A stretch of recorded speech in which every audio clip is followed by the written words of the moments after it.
Congresso vota 3 vetos presidenciais, mas adia a decisão sobre o veto que impede o orçamento impositivo. Eduardo Gomes é escolhido relator do pedido de cassação da senadora Juíza Selma. E durante a audiência com representantes das operadoras de celular, CPI mista das fake news repercute depoimento considerado falso. Destaques desta edição do Senado Notícias.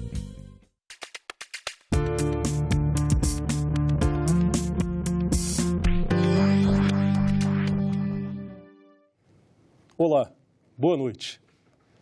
A mesa diretora do Senado escolheu o senador Eduardo Gomes como relator do pedido de cassação da senadora Juíza Selma. No início de janeiro, o Tribunal Superior Eleitoral cassou o mandato dela por abuso de poder econômico. A senadora Juíza Selma Arruda ainda pode recorrer da decisão do Tribunal Superior Eleitoral. Foi por isso que ela entrou com um ofício pedindo para que o Senado espere até que todos os recursos já estejam esgotados para então dar início ao procedimento de cassação. Posso dizer nesse momento que vou cumprir o rito da mesa, que é, nesse instante agora, abrir o prazo de defesa, né, para a defesa da Juíza Selma, da senadora Juíza Selma, e aguardar a apresentação dessa defesa.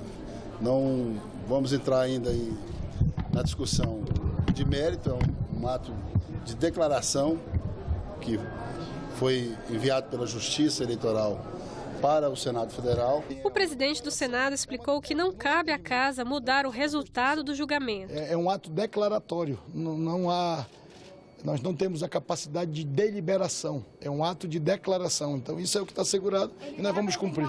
Os prazos do processo são 10 dias úteis para a senadora apresentar a defesa. A partir daí, o relator tem mais 5 dias úteis para emitir o relatório. Em seguida, mais 5 dias para a mesa se reunir e emitir o resultado final. Depois disso, uma comunicação é enviada ao plenário do Senado com a decisão. Alguns parlamentares saíram em defesa da senadora. Eu pedi a palavra para reiterar uma sugestão dada em plenário na semana passada, no sentido de que se resguardasse de uma injustiça, cassando agora e depois, através de um recurso extraordinário, a senadora Selma recuperasse o seu mandato. Sustentei de que havia alguma dúvida com relação ao rito, porque em 2005, no caso Capiberibe, houve um rito e em 2008 houve um outro rito com o senador Expedito Júnior, onde se recomendava, inclusive com voto do então advogado do Senado, Dr. Bandeira, de que se aguardasse para o trânsito em julgado. A CPI mista das fake news ouviu nesta quarta-feira representantes das operadoras de celular e da Agência Nacional de Telecomunicações. Após várias audiências explicando que o modus operandi de disseminação das fake news se dá por meio de utilização de chips de celulares comprados com falsos CPFs, CPFs de pessoas idosas e até de quem já morreu, foi a vez de ouvir as operadoras de telefonia para explicar como é feito o cadastro desses chips. A ativação hoje pode ser feita por qualquer criminoso e que nos impede de achar esse criminoso. Não há nenhum impedimento legal para se vender 10, 50, 100 chips para uma pessoa. As empresas não necessariamente associam uma fraude a uma quantidade de chips associada ao mesmo CPF. O que elas fazem é joga na malha fina e faz uma avaliação. Isso corre por todas as empresas. Isso não passa por uma relação contratual lícita. Provavelmente a pessoa que montou um aparato lá se aproveitando disso para cometer ilícitos. A Agência Nacional de Telecomunicações explicou que foram detectadas falhas no cadastro das compras de chips de celular pré-pago e que várias ações foram implementadas. As operadoras foram orientadas a recadastrar os usuários e quem não atualizou as informações teve o chip bloqueado. Também está sendo desenvolvido um aplicativo para que seja feito o cadastramento digital, com biometria, usando os documentos digitais de governo, dentre outros, né? Então, isso também está previsto para esse ano. Nós vemos com muito bons olhos essa questão do projeto da Anatel, que a cada ano, a cada mês, tem aumentado o estágio de exigências. Eu acredito que até o final de 2020 vai haver um estágio de exigência maior para você cadastrar um chip. A gente tem que ter a preocupação sempre com o modelo de negócio, para que as exigências não destruam o modelo de negócio, que por fim pode prejudicar o próprio brasileiro. O presidente da CPMI apresentou um projeto que prevê que a ativação de um chip de celular seja feita presencialmente e questionou os representantes das empresas sobre a viabilidade dessa proposta. Qual é a possibilidade que existe para que a gente proteja a sociedade brasileira de que não se tenha essa facilidade, tanto na compra de chip, nem a habilitação desse chip via internet ou por telefone, sem a operadora certificasse que aquela pessoa existe e que aquele CPF é do seu verdadeiro portador. Eu acho que é viável a gente ter essa alternativa, sim. Nós estamos estudando justamente esse projeto de lei internamente para ver como a gente pode viabilizar ele efetivamente operacionalmente. A relatora da CPMI, deputada Lídice da Mata, lembrou que o Brasil deveria procurar experiências internacionais no combate às fake news e que está articulando a vinda de um parlamentar britânico para trazer contribuições aos deputados e senadores da CPMI. Nós estamos preparando, por exemplo, a vinda do parlamentar britânico que aceitou o convite feito por nós para vir aqui participar numa audiência pública da nossa CPMI, que é o Daniel Collins, que foi o coordenador de toda a investigação desenvolvida no Reino Unido. Nessa mesma reunião, repercutiu o depoimento de Hans River na audiência de terça-feira. Senadores estão protocolando uma representação contra o depoente na Procuradoria-Geral da República, porque entendem que ele mentiu na CPI. Hans River é ex-funcionário da Iacons, empresa especializada em marketing digital. Ele negou que tenha dado informações à jornalista da Folha de São Paulo e fez ofensas à repórter. Quando ela escutou a negativa, o distrato que eu dei, deixei claro que eu não fazia parte do meu interesse, a pessoa querer um determinado tipo de matéria a troco de sexo, que não era a minha intenção, a minha intenção era ser ouvida a respeito do meu livro. Primeiro é que nós estamos apresentando à Procuradoria-Geral da República uma notícia-crime contra o depoente do dia de ontem, que aqui prestou, na nossa avaliação, um falso testemunho e que nós queremos realmente que haja um processo de averiguação, de investigação e um processo criminal. A Folha de São Paulo reagiu em defesa da repórter e publicou uma nova reportagem com uma denúncia contra os deputados do PSL Felipe Barros e Coronel Tadeu, integrantes da CPMI. Segundo a reportagem, eles seriam administradores de grupos de WhatsApp com o objetivo de compartilhar fake news contra integrantes do Congresso Nacional e do Supremo Tribunal Federal. Neste caso, cabe solicitar uma avaliação pela Comissão de Ética. Nós vamos pedir a cassação desses parlamentares por falta de decoro à Comissão de Ética da Câmara dos Deputados. Sabe o que é isso aqui? Isso aqui são os ataques de 3 meses que a Polícia Federal considerou simples ataques, ataques desconexos, ataques que não ferem ninguém. Está aqui, olha só o que foi mandado. Deputados que estavam aqui ontem, eles possuem uma rede, está aqui provado, uma rede de WhatsApp, onde eles falam e onde eles combinam os ataques e promovem o fake news. Em conversa com a jornalista da Folha de São Paulo, o presidente da CPMI, senador Ângelo Coronel, disse que colocou a comissão à disposição da repórter caso ela queira esclarecer os fatos. E se ela confirmar, na próxima terça-feira, ela pode ser a nossa convidada para até esclarecer o que ocorreu aqui ontem, que realmente foi muito desabonador, foi uma coisa de baixo, vamos dizer assim, calão. Os parlamentares decidiram adiar para depois do Carnaval a análise do veto do presidente Jair Bolsonaro a um dispositivo da Lei de Diretrizes Orçamentárias. O ponto se refere à execução obrigatória das emendas de comissões permanentes do Senado e da Câmara e de comissões mistas. Houve consenso sobre o adiamento da votação. Os partidos querem mais tempo para estabelecer quais despesas a cargo da Relatoria Geral do Orçamento vão entrar na nova regra com a derrubada do veto do presidente Jair Bolsonaro.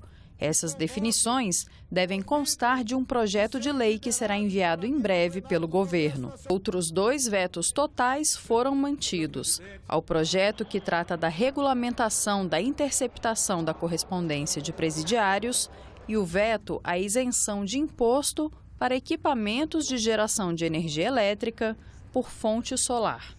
Já o veto parcial à lei que autoriza a constituição de sociedade de garantia solidária e de sociedade de contragarantia foi derrubado na Câmara e teve a votação no Senado adiada para outro dia por falta de quórum. Também ficou decidido que na próxima terça-feira os líderes partidários das 2 casas vão se reunir para definir um procedimento de votação da próxima sessão do Congresso, que inclui o veto ao orçamento impositivo e outros 3 vetos que passarão a trancar a pauta. Indicado pelo presidente Bolsonaro para a Embaixada do Brasil nos Estados Unidos, o diplomata Nestor Foster vai ser sabatinado nesta quinta-feira na Comissão de Relações Exteriores do Senado. A um dia de ser sabatinado na Comissão de Relações Exteriores do Senado, Nestor Foster se reuniu com o presidente da casa, Davi Alcolumbre. O diplomata tem 56 anos e entrou no Itamaraty em 1986. Na embaixada em Washington, já foi encarregado de negócios e chefe do setor de política comercial. No Canadá, foi chefe do setor econômico da embaixada. Após a votação na comissão, a indicação segue para análise do plenário do Senado. Também participaram da reunião o presidente da Comissão de Relações Exteriores, Nelsinho Trade, o líder do governo no Congresso, o senador Eduardo Gomes, e a primeira secretária da Câmara, a deputada Soraya Santos.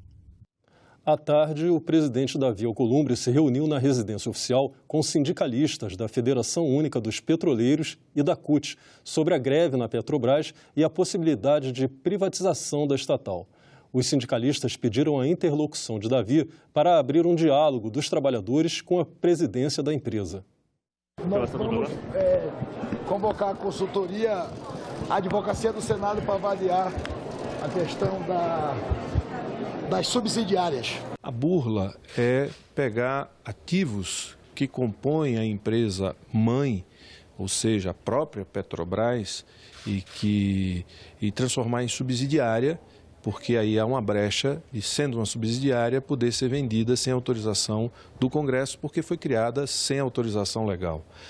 O que nós achamos que é uma burla. Por exemplo, uma refinaria, ela é parte integrante da Petrobras e, portanto, para ser vendida, um ativo para ser vendido precisa de autorização do Congresso Nacional, precisa de uma lei. A ideia é que a mesa diretora das 2 casas possa alertar o STF de que uma decisão do próprio Superior Tribunal de Justiça está sendo burlada pelo Executivo. Eles se sensibilizaram com as temáticas dos petroleiros que estão em greve há 12 dias, em relação às pautas e em relação à falta de diálogo, e vão atuar aí para que a Petrobras e o governo abram algum canal de diálogo com uma greve que já tem 12 dias. Os deputados, senadores que tiveram aqui discutiram que há uma prerrogativa parlamentar sendo violada e que há necessidade então de o parlamento fazer esse debate para depois decidir se vai ou não vender e o que vai ser vendido.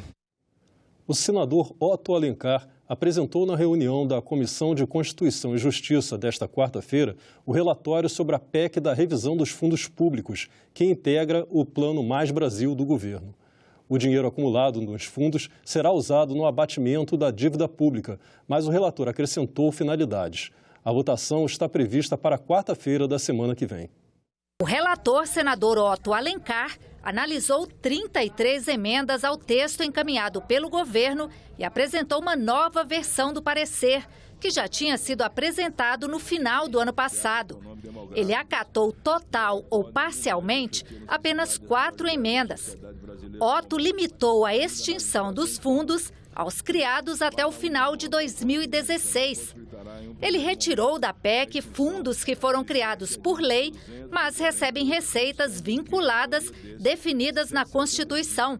como o FAT e os fundos constitucionais de financiamento do Norte, Nordeste e Centro-Oeste.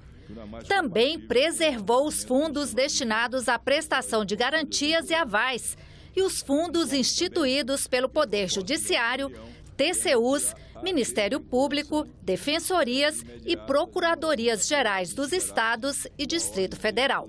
A proposta encaminhada pelo governo prevê que o dinheiro desvinculado dos fundos deverá ser aplicado em programas de erradicação da pobreza e em investimentos em infraestrutura. O relator, senador Otto Alencar, incluiu no texto que os recursos deverão ser usados também na área de segurança, em projetos de desenvolvimento da ciência e tecnologia e também na revitalização do Rio São Francisco. O estoque dos fundos será aplicado para a amortização da dívida pública, que é em torno de 200 bilhões de reais. Esses recursos serão logo, assim que for promulgada, serão destinados a diminuir o estoque da dívida pública, que a dívida bruta do Brasil agora chegou a 75,6% do produto interno bruto, que é uma coisa de risco muito alto.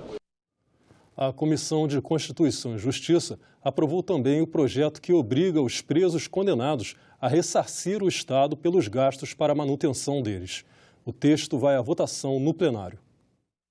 Dados do Conselho Nacional de Justiça mostram que cada preso custa ao Estado cerca de R$ 2.400 por mês. A proposta aprovada pela CCJ estabelece que o presidiário deverá devolver ao Estado os custos com essa manutenção. O texto já estava no plenário, mas houve um pedido para que voltasse a análise da CCJ. O novo relator, senador Alessandro Vieira, fez mudanças para deixar claro que o preso que não tiver condições de fazer esse ressarcimento só será obrigado a pagar se o estabelecimento prisional oferecer a ele condições de trabalho. Nesse caso, o desconto mensal não poderá exceder 1/4 da remuneração recebida pelo preso. O projeto volta agora para o plenário. Defendemos a redação do projeto no que toca ao pagamento de despesas pelo preso que possui recursos próprios, independentemente de trabalhar ou não, mas se a hipótese for de preso hipossuficiente, o preso pobre, imensa maioria da massa carcerária, traçamos outras hipóteses. Ou seja, ele tem que ter o trabalho ofertado pelo Estado, 25% daquilo que ele vai oferir com esse trabalho poderá ser destinado ao ressarcimento do Estado pelas despesas com custódia, mas não vai ficar desguarnecida a família, nem vai se criar uma pena para os familiares. Um projeto da mais alta relevância, que da mesma forma que protege e defende o Estado e a sociedade, não deixa de olhar pelo preso hipossuficiente. A Comissão de Constituição e Justiça aprovou ainda o projeto que proíbe a circulação de carros movidos a gasolina ou diesel a partir de 2040. O texto segue para a Comissão de Meio Ambiente. Dispositivos eletrônicos poderão ajudar no cumprimento de medidas protetivas previstas na Lei Maria da Penha. Projeto aprovado nesta quarta-feira pela Comissão de Direitos Humanos e que seguiu para a Comissão de Constituição e Justiça, prevê o uso desses equipamentos pelos agressores. Atualmente, em casos de violência doméstica contra a mulher, o juiz pode, entre outras medidas protetivas, suspender ou restringir o porte de armas, determinar afastamento do lar e restringir a aproximação física ou visita. De acordo com o projeto aprovado, nos casos de proibição de aproximação, o agressor fica obrigado a usar dispositivo eletrônico que monitore a distância da vítima. A tecnologia, sendo ela comprovadamente eficaz no acompanhamento da localização geográfica dos ofensores da Lei Maria da Penha, seja uma grande instrumento para que ficar sob controle, para que não possam respeitar a Lei Maria da Penha. E as medidas do governo brasileiro para prevenir o coronavírus serão tema de debate na Comissão de Assuntos Sociais. Nesta quarta-feira, a comissão aprovou o convite ao ministro da Saúde, Luiz Henrique Mandetta. O requerimento é da senadora Elisiane Gama, do Cidadania do Maranhão. A audiência está prevista para a semana que vem. Mudanças trazidas à legislação trabalhista com a medida provisória 905, a do contrato de trabalho verde-amarelo, foram debatidas em audiência pública na comissão mista que examina a MP. Regras mais simples e exigências menores em novos contratos de trabalho para criar vagas e absorver jovens que estão procurando emprego. A MP 905 já está valendo desde novembro do ano passado, mas precisa ser confirmada pelo Congresso, que pode emendá-la e até mesmo rejeitá-la. Essas medidas são, sim, urgentes. Está na desoneração e na viabilização de novos empregos. O contrato verde-amarelo permite o aumento da empregabilidade e favorecendo a geração de empregos na parcela da sociedade que é mais interessada e mais carente, que é o jovem de 18 a 29 anos. Essas propostas aqui no Brasil e com certeza em outros países não perduraram, não geraram o emprego necessário. O emprego necessário, o desenvolvimento do nosso país passa por uma injeção de investimentos, por investimento na infraestrutura, por mudanças na relação capital-trabalho. Essa MP vai dar oportunidades para os jovens. Só que não precisa tirar direitos para a inclusão social. Estudos foram apresentados pelas federações que confirmaram o potencial de aumento de empregos, de geração de novos empregos, com a autorização plena para trabalhos aos domingos.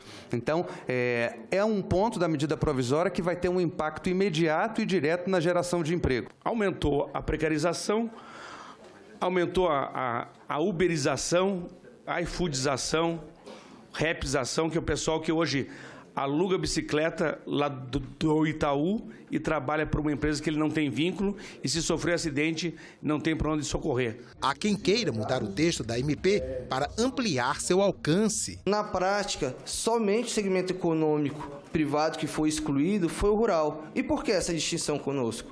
Se a Constituição traz que os trabalhadores urbanos e rurais são iguais.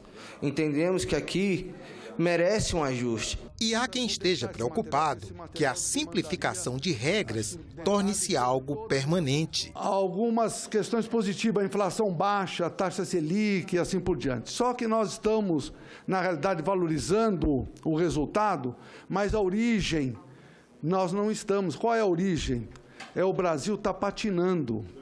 O Brasil com 13 milhões de desempregados, 5 milhões de desalentados. O temor de muitos é a verde e amarela hoje, com um conceito que seduz, amanhã será a transformação do azul no verde e amarelo. Ou seja, todos aqueles que são azuis serão verde e amarelo. Na segunda reportagem da nossa série sobre fake news e coronavírus, especialistas em infectologia alertam para a importância de informações corretas de fontes confiáveis, evitando assim boatos e o clima de insegurança.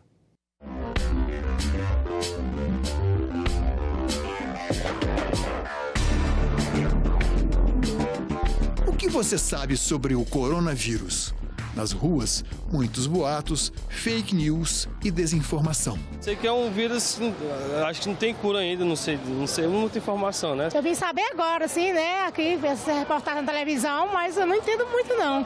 Só que eu tenho medo, né? A população está toda assombrada com medo. Eu acho que foi criado pelo chinês lá para controlar a população, cara, porque não dá não, é muita gente lá, velho. Aí eles fizeram isso para matar todo mundo. Tipo um vírus que chegou no Brasil e vai matar todo mundo, é o que eu fiquei sabendo. A menina lá da loja onde eu fui, ela falou que na loja vizinha, a Polícia Federal foi lá, chegou lá e encontrou o japonês com febre e tossindo. Aí eles já providenciaram para ter. Estava todo mundo de máscara lá quando eu cheguei.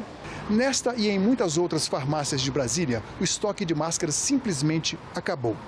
Será que custa tanto assim informar corretamente? Que tal ouvir os profissionais da medicina? Para os especialistas, apesar da rápida disseminação e do grande número de vítimas, mais de 99% dos casos estão concentrados na China. Eu entendo o pavor como uma reação humana que está no repertório das nossas emoções, mas não faz nenhum sentido, até porque no Brasil não chegou ainda nem sequer o primeiro caso. No Hospital Universitário de Brasília, ouvimos mais uma autoridade no assunto. Muito importante que a gente tenha cuidado com as fake news nesse momento. Não há nenhuma necessidade de pânico. Todas as medidas de controle da doença estão sendo estabelecidas. Não existe nenhum caso ainda de coronavírus determinado no Brasil e todos os casos suspeitos estão sendo investigados. Então, todas as medidas adequadas foram tomadas e, quando houver um caso confirmado, isso vai ser informado e as medidas de contenção adequadamente realizadas.